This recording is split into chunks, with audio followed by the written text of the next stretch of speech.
Hello, നിങ്ങൾ എത്ര പേര് ആ മലയുടെ മുകളിൽ കാണുന്ന ജഡായു എർത്ത് സെന്ററിൽ പോയിട്ടുണ്ട്? പോവാത്തവരുണ്ടെങ്കിൽ എന്തായാലും പോണം. നമുക്കൊന്ന് പോയി കണ്ടിട്ട് വരാം. കൊല്ലം ജില്ലയിലെ ചടയമംഗലം എന്ന് പറഞ്ഞ സ്ഥലത്താണ് ഈ ജഡായു എർത്ത് സെന്റർ ലൊക്കേറ്റ് ചെയ്തിരിക്കുന്നത്. അപ്പൊ നമ്മൾ ചെല്ലുമ്പോൾ തന്നെ നമ്മൾ ടിക്കറ്റ് കൗണ്ടറിൽ ക്യൂ ഒക്കെ നിൽക്കേണ്ടി വരും. അതിന് ടിക്കറ്റ് എടുക്കുക. ടിക്കറ്റിന് പൈസ ഉണ്ട് കേട്ടോ. അത് കഴിഞ്ഞാൽ നമ്മളിൽ ഒന്നില്ലെങ്കിൽ കേബിൾ കാർ ചൂസ് ചെയ്യാം, അല്ലെങ്കിൽ നടന്ന് കയറുന്നവർക്ക് അങ്ങനെ പ്രകൃതിയിൽ കൂടെ ഒക്കെ ബ്ലെൻഡ് ചെയ്ത് നടന്നു പോകാൻ താല്പര്യമുള്ളവരാണെങ്കിൽ അങ്ങനെയും പോവാം. നമ്മൾ പക്ഷേ കേബിൾ കാർ ചൂസ് ചെയ്തു. നല്ല ഏരിയൽ വ്യൂ ഒക്കെ കണ്ട് അടിച്ചൊളിച്ച് പോകാന്ന് വിചാരിച്ചു. ഈ ഹിന്ദു മിത്തോളജിയിൽ ഈ ജഡായു എർത്ത് സെന്ററിന്റെ ലൊക്കേഷനും കാര്യങ്ങളൊക്കെ പറയുന്ന ഒരു ചെറിയ സ്റ്റോറി ലൈനൊക്കെ ഉണ്ട് കേട്ടോ. അതായത് രാവണൻ പണ്ട് സീതേനെ തട്ടിക്കൊണ്ടു പോകുമ്പോൾ ജഡായു രക്ഷിക്കാൻ വന്നു. പക്ഷെ ആ സമയത്ത് അവരുടെ ഫൈറ്റിനിടയിൽ ജഡായു വീണ ഒരു സ്പോട്ടാണ് ഈ ജഡായു പാറ, അല്ലെങ്കിൽ ആ ഒരു സ്പോട്ടിലാണ് ഇതിപ്പോ കൺസ്ട്രക്ട് ചെയ്തേക്കുന്നത് എന്നാണ് ഒരു വിശ്വാസം. ഓക്കെ, അപ്പൊ നമ്മൾ അവിടേക്കാണ് പോയിക്കൊണ്ടിരിക്കുന്നത്.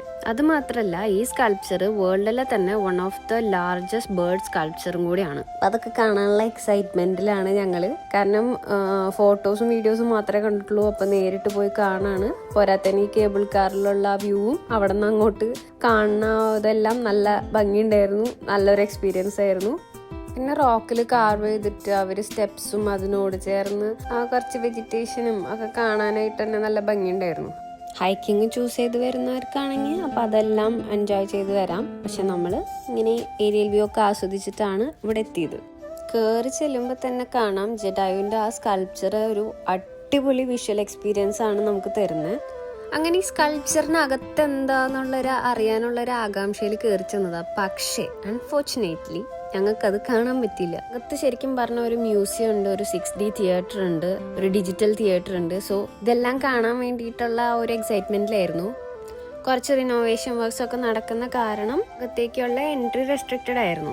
അങ്ങനെ അവിടെ ഒരു പെവിലിയനൊക്കെ കണ്ടു. നല്ല വെയിലായിരുന്നു. നമ്മൾ അതിന് അകത്തിരുന്ന് ഒന്ന് റെസ്റ്റ് ചെയ്തു. അങ്ങനെ ആ പെവിലിയന്റെ സൈഡിൽ തന്നെ ഒരു സ്കൈ ബ്രിഡ്ജും കൂടെ ഉണ്ട്. അപ്പോൾ അവിടെ വരെ പോകാൻ നല്ല വെയിലുണ്ടായിരുന്നു. പക്ഷെ കുഴപ്പമില്ല, നമ്മൾ എന്തായാലും പോയതല്ലേ. അവിടെ നിന്നുള്ള വ്യൂ കാണാൻ നല്ല അടിപൊളിയായിരുന്നു. പ്ലസ് അവിടെ നിന്ന് ജഡായുവിന്റെ സ്കൾപ്ചർ കാണാനും നല്ല രസമുണ്ടായിരുന്നു. അങ്ങനെ അതിന്റെ തൊട്ടടുത്ത് തന്നെയായിട്ട് ജഡായു രാമ ടെമ്പിളും കൂടി ഉണ്ട്. അവിടെയും പോയി ജസ്റ്റ് അവിടെ ഒന്ന് കണ്ടു.